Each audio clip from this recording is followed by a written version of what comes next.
예, 주제는 전양식을 변형한 그 소설의 교과서 수용 양상입니다. 제가 이제 국어교육과에 있고 문학교육을 전공해서 이 주제와 관련해서 무엇을 말할 수 있을까 고민을 많이 했는데요.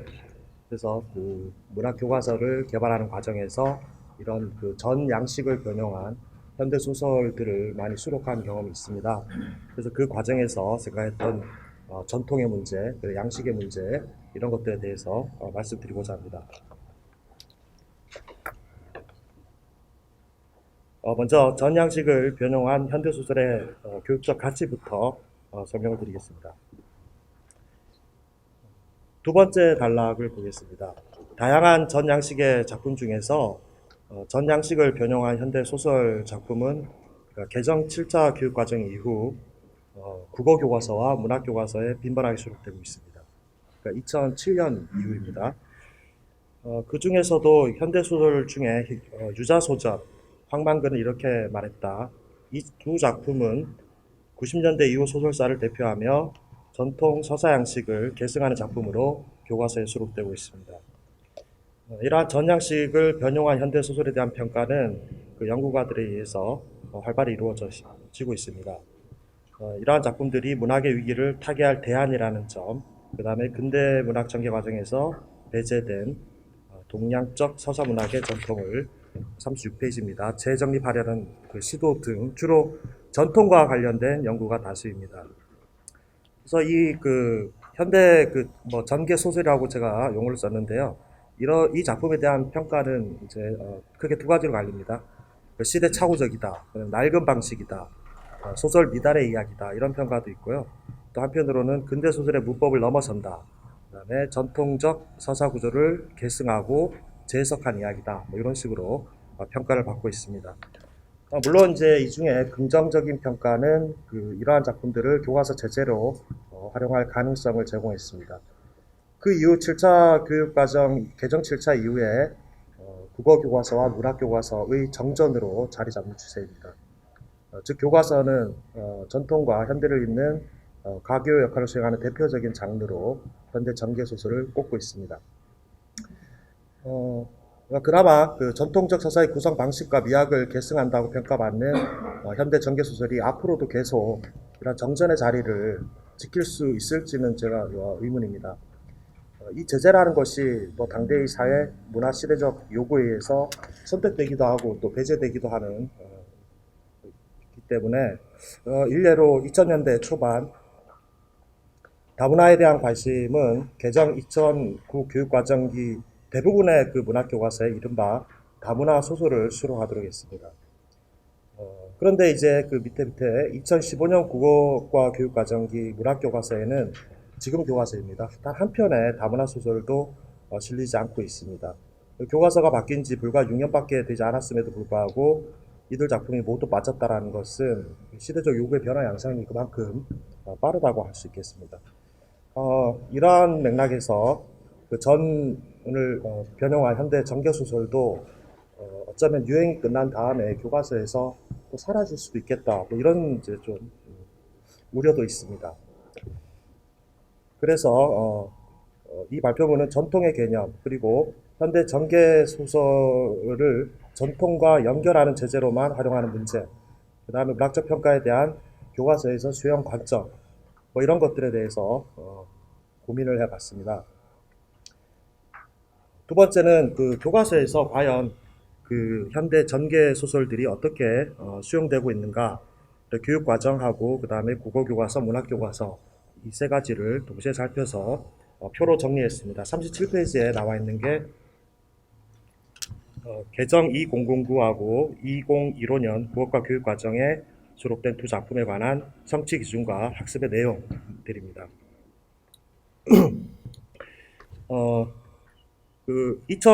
개정 2009년 교육과정 이후에 이 그 황만근은 이렇게 말했다라는 성석재의 작품과 이문구의 유자소전 이 두 작품이 이렇게 번갈아 가면서 수록되고 있습니다. 처음에는 처음에는 어떤 전통적 성격, 그 다음에 그 언어 유희 여기에 이제 초점을 많이 맞췄는데 2015년 교육 과정에는 뿐만 아니라 어떤 그 소설에 나타난 구성과 시점, 소설론과 관련된 그런 내용들도 이제 포함되고 있다는 것을 확인할 수 있습니다. 38페이지 가겠습니다. 거기 세 번째 단락 보시겠습니다. 문학 교과서에 이들 작품이 수록되는 것은 뭐 어쩌면 그 시대적 분위기를 잘 반영하는 것이라고 할 수 있는데, 여기서 주목할 점은 국어 교과서에 이런 그 현대 전개 소설들이 많이 실린다라는 것이죠.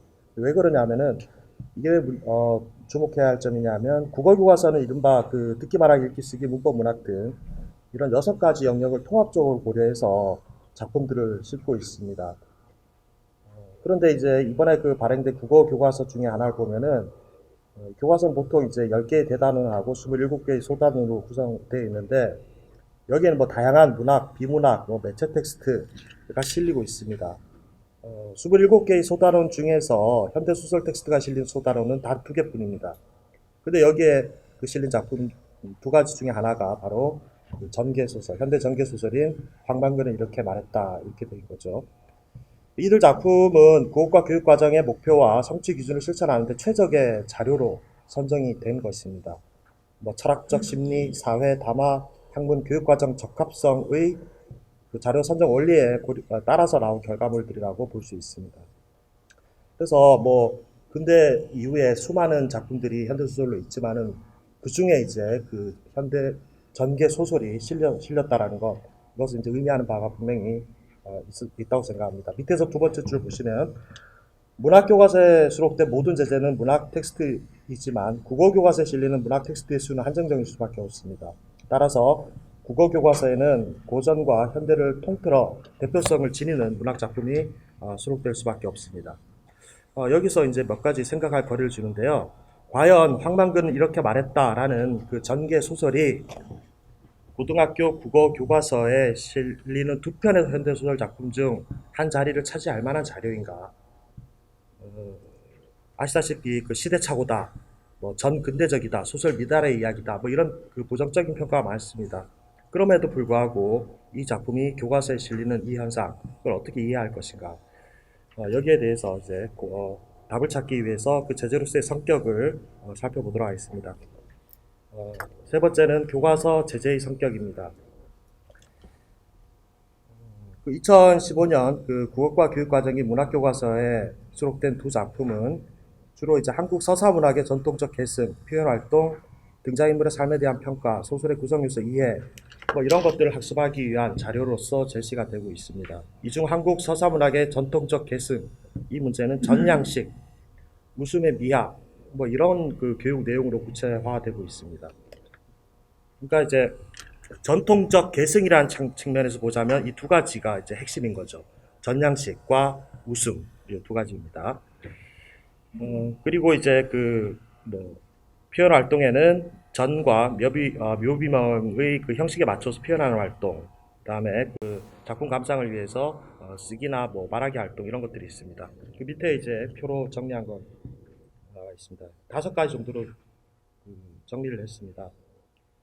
크게 보면은 이제 그 한국 문학의 전통과 특질을 이해하는 그런 학습 내용이 있고, 그 다음에 소설 장르를 이해하는데 이 한국 현대 전개 소설들이 활용되고 있다는 것이죠. 40페이지 보겠습니다. 두 번째 단락을 보시면은 첫 번째와 세 번째 그 활동들은 고전의 전과 현대의 전인 형식을 비교해서 학습자의 표현 활동으로 연결한다는 점에서 현대 전개 소설만을 통해서만 수행할 수 있는 내용들입니다. 근데 여기서 이제 2번과 4번, 5번이 주목을 끄는데, 이들 작품은 그 현대 전개 소설이 아닌 다른 작품으로도 충분히 수행할 수 있는 활동이라고 생각합니다. 그래서 대부분 이제 많은 교과서에서 2번 같은 경우 웃음의 미학, 이런 것들은 현대 소설 중에 김유정과 최만식 이런 작품으로 이제 이 문제에 접근하고 있습니다. 4번은 이제 소설론 관련 지식을 탐구하는 활동이고, 5번은 읽기 방법을 구체화하는 활동입니다. 그래서 특히 이제 2번, 4번, 5번 같은 경우에는 문학사에서 정전으로 인정받은 어떤 작품으로든 수행할 수 있는 그런 활동이라고 생각합니다. 그래서 굳이 2번, 4번, 5번을 현대 전개소설을 통해서만 구체화하는 이유가 뭘까, 이런 의문이 좀 들었습니다. 그 밑에 이제 그 이유가 나와 있는데요. 먼저 그 한정된 제재의 수와 관련이 있습니다. 원래 이제 그 상하 두 권이었는데 한 권으로 줄었고 그만큼 작품의 수도 50% 정도 감소했습니다. 교육과정의 성취 기준도 줄었습니다. 그럼에도 불구하고 성취 기준의 수는 줄었지만은 하나의 성취 기준에 여러 가지 그 내용을 담고 있는 성취 기준들이 많이 있습니다. 그러니까 통합적으로 제시를 하고 있다는 거죠. 성취 기준의 수는 줄었지만은 그러니까 공부해야 할 내용들은 거의 그대로 유지가 됩니다. 그러니까 교육 내용의 수는 변함이 없지만 한 권의 교과서에 이러한 성취 기준을 다 반영해야 되기 때문에 반영해야 되는 그런 상황이고 그래서 여러 개의 성취 기준을 동시에 수행하거나 통합할 수 있는 작품이 선택될 수밖에 없습니다. 특히 문학에서는 전통과 관련된 성취 기준, 독서 방법과 관련된 성취 기준, 그 다음에 이제 그 소설론, 소설의 요소와 관련된 성취 기준을 한꺼번에 해결할 수 있는 그런 어떤 그 제재가 필요했다라고 생각을 합니다. 이 과정에서 주목을 끈 게 바로 현대 전개 소설이 아닌가 그렇게 생각을 합니다. 또한 그 문학 교육 과정의 이념을 그 바탕으로 구성한 교과서 집필 기준에도 이제 부합하는 장르다 이렇게 생각을 하고 있습니다. 그 교과서의 그 내용 선정 기준에 보면은 전통과 관련된 그런 내용들이 나옵니다. 한국 문학의 전통과 특질에 관해서는 주제를 비롯한 내용, 역사적 갈래의 고유한 성격, 형식, 그 다음에 한국어의 특수한 자질이 반영된 표현, 이런 것들을 이제 그 작품을 통해서 반영을 해라. 그래서 이러한 것들이 그나마 이제 그 모두 드러난 것들이 이른바 그 유자소전과 강만근이 이렇게 말했다. 이 작품인 것 같습니다. 그래서 이러한 작품들이 지금까지 계속해서 실리고 있습니다. 기왕에 이제 그 정전으로 자리 잡는 추세라면 이 두 작품의 교과서 제재로서의 가치를 다시 한번 점검할 필요가 있고 또 생산적으로 활용할 방법을 모색해야 됩니다. 그래서 그 제재로서의 가치와 가능성을 문학사와 전통의 문제, 그 다음에 교사학습 활동의 관점에서 잠깐 살펴보았습니다. 뭐 저도 이제 그 2015년 교육과정기 문학교과서를 집필한 경험이 있습니다. 그 교육과정을 분석하고 성취 기준에 따라 활동을 구성하는 과정에서 가장 중요한 작업은 이제 텍스트를 선정하는 일입니다.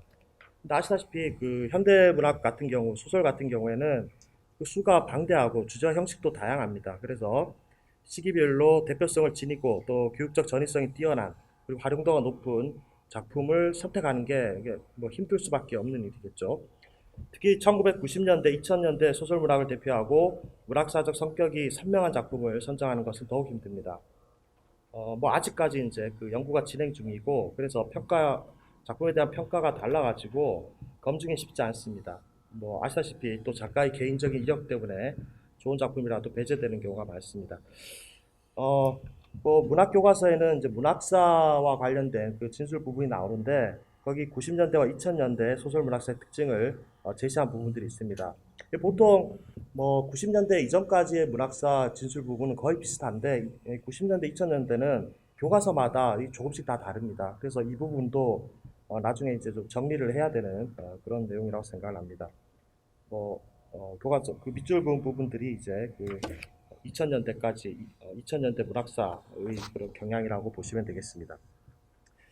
42페이지 보겠습니다. 물론 이제 여러 가지 그 문학사의 내용이 나오지만은 뭐 공통으로 나오는 내용은 새로운 감각, 새로운 창작 방식, 뭐 새로운 현실 속에서 인간 문제, 뭐 이런 것들입니다. 그래서 그 이런 그 새로움이라는 측면에서 보면은 근데 이전에 전양식의 형식을 계승했다라는 점은 어찌 보면 현대 전개 소설이 그 자체로 시대에 뒤떨어진 장르가 아닌가 이제 그렇게 이제 또 볼 수도 있습니다. 그래서 새로움의 관점에서 이 현대 전개 소설의 특징이 무엇인가를 규명하는 작업이 필요하다라고 생각을 하고 있습니다. 교과서는 현대 전개 소설의 전통의 계승과 창조에 주목하지만 실제로 교과서 활동에는 전통의 계승만 강조하는 경우가 많습니다. 그러니까 창조 부분은 생략하는 부분이 많고 주로 이제 학습자의 그 표현 활동과 연계시켜서 제시를 하고 있는데 그래서 문학사의 관점에서 그 창조성에 대한 충분한 논의가 좀 이루어질 필요가 있지 않을까. 그래야만 지금 그 전개 소설들이 정전의 자리를 지킬 수 있지 않을까 그렇게 생각을 합니다. 그 조선 후기에 저는 그 유교적 엄숙주의로부터 이탈하고 개인의 자잘한 일상사를 다루며 전통에 구애받지 않고 새로운 표현을 개척했다는 점에서 전통적 전양식을 창조적으로 계승했다라는 평가를 받습니다. 이와 마찬가지로 현대 전개 소설 역시 이제 전양식을 기왕 이제 계승하고 있는데 뭐 시대착오적이다, 뭐 이런 비판을 넘어서서 기존의 전과 변별되는 창조성을 좀 더 부각시킬 필요가 있지 않을까, 그렇게 생각을 하고 있습니다. 두 번째, 그 전통 계승의 관점입니다.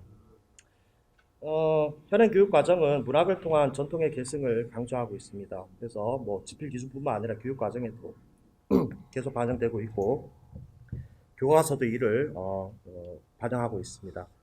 근데 전개 소설이 아닌 다른 작품을 통해서 이 전통의 문제를 어떻게 반영하고 있는가 좀 살펴봤습니다. 43페이지에 나와 있는 주로 보면은 이제 작가는 아까도 말씀드렸듯이 김유정이나 최만식 작품들 이런 작품들을 통해서 그 전통하면은 이제 웃음의 미학 여기에만 이제 초점을 많이 맞추고 있는 듯한 그런 느낌이 듭니다. 그래서 그 대부분의 교과서는 해학과 풍자를 전통의 핵심 내용으로 제시하고 있습니다. 뭐 이는 현행 교과서뿐만 아니라 이전에도 마찬가지입니다. 그래서 최근 교과서에 해학과 풍자가 나타나는 이 현대 전개 소설을 수록하는 것도 이러한 흐름과 무관치 않다라고 생각하고 있습니다. 물론 이제 황만근이 이렇게 말했다 유자소전도 이러한 해학과 풍자의 미를 담고 있는 동시에 또 전통적인 전양식의 그 형식까지도 이어받고 있기 때문에 자연스럽게 교과서의 제재로 반영되고 있는 것이라고 생각을 하고 있습니다. 43페이지 제일 밑에 보겠습니다. 그 전통에 대한 그 심도 있는 논의가 좀 필요할 것 같습니다. 그래서 뭐 이 현대 전개 소설에 대해서 그 평가한 여러 가지 이제 전통과 관련해서 평가한 작품들이 좀 있습니다. 그 문체의 관점, 그 다음에 이제 아이러니의 형식, 이런 것들은 이제 전통에 대한 새로운 시각을 제공하는 그 사례이기 때문에 앞으로 교과서 개발에 적극적으로 반영해야 되지 않을까 그런 생각이 듭니다. 44페이지를 보겠습니다.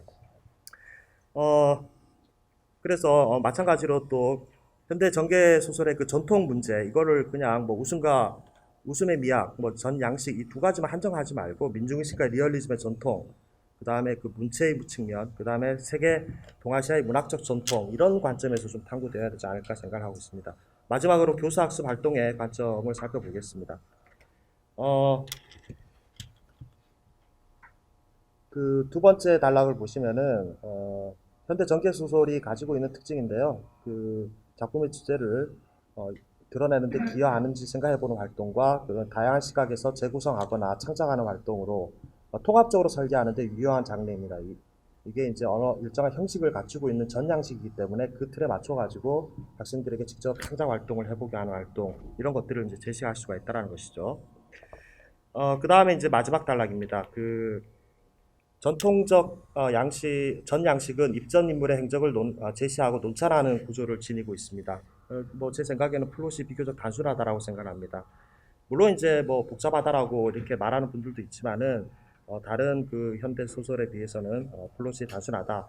그래서 이제 많은 교사들한테 교사 선생님들한테 교과서를 개발하고 지금 현재 이 전양식을 가르치고 있는 선생님들한테 여쭤보니까 그 각주 16분에 나와 있듯이 그 의미가 뭔가라고 가치가 뭔가 이렇게 문의한 적이 있는데 저는 이제 그 현대적 계승이라는 그런 가치에 대한 답을 예상했었는데 많은 교사들이 이런 현대 전개 소설이 플롯이 단순하고 아이들이 이해하기 쉽다. 즉 아이들의 그 리터러시 능력이나 감각, 그다음에 구조 스키마 이런 데에 맞다라는 이제 의견을 많이들 냈습니다. 이러한 지점들 그래 플롯이 단순하다는 측면은 분명히 긍정적인 교육적 효과를 내고 있다 이렇게 이제 평가할 수 있다는 것이죠. 그리고 매체 환경의 변화에 따라서 그 독서 능력이 저하되고 있다는 주장이 이제 계속 제기되고 있는데 오히려 단순한 플롯을 지닌 이 작품들의 경우 학습자들에게 친숙함을 줍니다. 이들의 게임과 같이 하나의 캐릭터를 중심에 두고 서사의 구성에 익숙한 학습자들에게 이전 인물을 중심으로 스토리가 전개되는 이 현대 전개 소설의 독서는 다른 작품에 비해서 수월하다 이렇게 이제 말할 수 있겠습니다. 예, 이런 관점에서 뭐 저는 문학사의 변혁기에 계속해서 새로움의 가치를 전달하고 있는데 지금 현대 전개 소설도 마찬가지로 그 어떤 계승과 창조 이 두 가지를 좀 더 탐구를 해서 교과서에 반영하는 것이 필요하겠다 이런 생각을 했습니다. 네, 이상 마치겠습니다.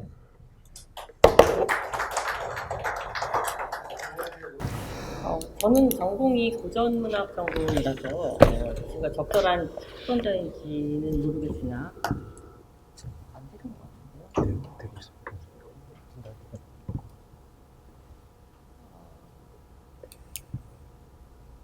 모르겠으나 예, 제가 그 발표문을 프로문을 읽겠습니다. 이 논문 내용은 전통적인 전 양식을 변형한 현대소설의 교육적 가치에 대해서 탐구를 했는데요. 그 현대문학과 고전문학의 성격이 사실은 굉장히 단절적입니다. 그래서 어, 이런 사실 이 개수에 관한 연구가 많이 필요하다고 생각하는데 그런 점에서 굉장히 반가운 발표문이라고 생각을 합니다. 제가 연구자께서 말씀하신 여러 가지 면들에 대해서는 대체적으로 동의를 합니다. 따라서 저는 몇 가지 궁금한 것을 이야기하는 것으로 토론의 소임을 대신할까 합니다. 첫 번째, 연구 대상의 선정 기준이 좀 궁금합니다. 발표자께서는 이 두 작품이 교과서에 이제 실려 있다고 말씀을 해주셨는데요. 이 작품들이 왜 교과서에 실렸을까에 대한 이야기가 앞부분에 좀 있었으면 좋겠다는 생각이 들었습니다. 그리고 현대문학 작품에 있어서 이 전 양식을 변형한 현대소설이 이 두 작품밖에 없는지에 대한 그런 논의도 앞에서 필요하다고 생각을 합니다. 그리고 또 더 이제 나아가서 제가 전공자가 아니라서 그런지 이외에도 이제 한국 문학의 전통적인 자질을 찾을 수 있는 현대소설의 유형, 뭐 어떠한 것이 있는지 뒤에서 제안을 해주시는 것도 좋겠다는 생각이 들었습니다. 그리고 두 번째는 두 작품을 묶어서 한 작품처럼 계속해서 논의를 하고 계십니다. 그래서 두 작품을 이제 그 어떤 성취 기준에 해당이 되는가 뭐 이제 논의를 한 이 표나 여러 가지에서 한 작품처럼 말씀해 주셨는데 사실은 두 작품이 약간 결이 달라서 예전에 그 고전의 전개 소설과 비교를 해본다면 유자 소설이 좀 더 가깝다는 생각이 듭니다. 실제로도 보면 교과서에서 그래서 전 양식에 더 집중해서 다루고 있는 것이 유자 소설이라고 생각을 합니다. 그래서 이 두 작품의 차별점도 고려를 해서 각각 교육적 가치를 찾아주시는 것도 좋겠다는 생각이 듭니다. 그다음에 세 번째, 이것은 그냥 아까 다문화 관련 제재가 예전에 많이 실렸다가 개정된 교과서에 하나도 없더라라는 말씀을 해주셨는데 이것이 이제 시대적 요구에 의해서 사실은 이런 현상이 보인다라고 말씀을 해주셨습니다. 그렇다면은 당초 여기 지금 황망근하고 유자수전하고 이 두 작품도 시대적 요구에 의해서 실리게 된 것인가? 이건 또 다른 차원인 것 같다는 생각이 들어서 예, 여기에 대해서도 이제 그다음에 네 번째 이 황망근은 이렇게 말했다라는 작품의 교육적 가치를 논하시면서 이 작품이 소설 교육의 일반 원리를 수행하는 데 효과적인 작품이라고 말씀해 주셨습니다. 다음 페이지입니다. 근데 교과서를 만드는 데 있어서 한 작품이 전 교육 영역을 이제 커버하도록 구성되지는 않습니다.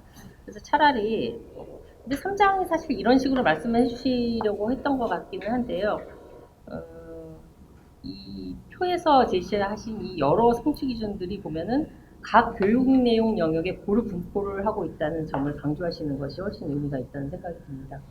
그래서 이 작품이 경쟁력 있는 제재가 된 것이라고 이제 논의를 하면서 이제 정전으로서의 가치를 논의하는 게 어떨까라는 생각이 듭니다. 그다음에 다섯 번째 용어 문제인데요. 현대 전개 소설이란 말도 이제 쓰시고 전 양식을 변형한 현대 소설이라는 이제 용어도 쓰고 계신데 현대 전개 소설이라고까지 우리가 부를 수 있을까라는 것이 약간 고민입니다. 그래서 전 양식을 변형한 현대 소설이라는 용어가 무난할 것 같은데 여기에 대해서도 좀 고민이 필요한 것 같습니다. 그리고 그 아래에서 보면은 저는 문학사의 번역기에 등장해 우리에게 새로움의 가치를 전달하던 장르이다라는 말씀을 하셨는데요. 이것이 이제 전이라는 것은 사실은 아주 예전부터 있었죠. 이제 역사서의 열전의 형식으로서. 그래서 문학사의 번역기에 등장한 것은 전개 소설이라고 이야기를 해야 정확할 것 같습니다. 그래서 수정이 필요할 것 같고요. 그 다음에 그 아래는 사실은 이 발표 문학은 상관이 없는데 교과서 수록 양상에 대해서 궁금한 점들이라서 나중에 차후 이제 논문을 보완하실 때 고려를 해주셨으면 하는 부분입니다. 그 하나는 교과서 제재들이 보면은 이전 교과서에 실렸던 부분을 계속해서 실는 경향이 있는데 여기 유자소정 같은 경우도 보면은 뒷부분의 참 부분이나 이런 것들을 본문에 안 싣고 있습니다. 근데 이그 아래 보시면은 제가 생각하는 전통적인 전의 장점은 분량이 적고 순서도 다른다 이런 단순한 구성이면서도 당대 가치관을 잘 찾아볼 수 있다는 점입니다. 그래서 아까 선생님께서도 말씀하셨듯이 교사들 의견이 이제 단순한 플롯이 학습자들이 접근 용이하게 한다라는 이야기도 했다고 하셨는데요. 그래서 그 편결, 전의 편결 부분에 해당되는 사실 찬이나 묘지명 이런 부분이 작가의 가치관이나 주제가 함축되고 있어서 굉장히 중요한 부분이라 생각하는데 교과서에는 이 부분을 계속 빼고서 쓰는 것이 궁금했습니다. 그 다음에 또 마지막으로 이 문학교 어느 문학 교과서의 학습활동 부분에 보니까 이 유자수선을 가전과 비교를 하고 있는데 이것도 부적절하다는 생각이 들어서 다른 인물전과 비교를 하는 것이 맞겠다는 생각이 듭니다. 이상입니다. 예, 오늘 발표에 꼼꼼하게 토론해 주시는 게 감사드립니다. 나중에 논문을 수행하는 데 큰 도움이 될 것 같습니다. 일단 전체적으로 토론자 선생님의 그 의견에 공감을 합니다. 그리고 이제 그 지금 논의가 진행되는 걸 보면 항만근이 이렇게 말했다가 이제 많은 비중을 차지하고 있고, 물론 이제 유자소전과 두 작품이 유자소전과 항만근이 이제 결이 좀 다릅니다. 이런 부분들을 좀 보완해서 나중에 그 반영하도록 하겠습니다. 그리고 그 세 번째에 보시면 시대적 요구에 의해서 작품이 이제 실리기도 하고 또 사라지기도 하는 그런 현상이 있습니다. 뭐 일반적으로 보편적이라고 생각합니다. 뭐 이데올로기든 그다음에 이전에 뭐 친일적이 있던 그런 작품들도 또 빠지고 뭐 이런 여러 가지 이제 상황들이 벌어지는데요. 뭐 문학사 전개가 앞으로 어떻게 될지 모르겠지만은 그 시대 사회적 그런 문화적 분위기가 변하면서 자연스럽게 그에 맞는 작품이 수록될 것 같습니다. 그런 점에서 이제 전개 소설이 가지고 있는 어떤 전 양식을 변형한 이런 차원도 중요하지만은 그 작품들이 가지고 있는 그 어떤 소설사적 그런 소설론적인 그런 의미를 또 밝혀내는 것도 의미가 있다고 생각합니다. 어, 그리고 이제 그 용어와 관련해서 그뭐 현대 전개 소설이라는 용어가 이제 고민이 되신다고 하셨는데 저의 고민이기도 합니다. 저는 이제 뭐 그냥 전양식을 변형한 현대 소설인데 요게 이제 그 이전에 그 전개 소설이라는 용어가 있었기 때문에 여기 앞에 현대를 붙이면은 되지 않을까 그렇게 이제 그 생각에 그렇게 했는데 이 부분을 좀 더 고민해 보도록 하겠습니다.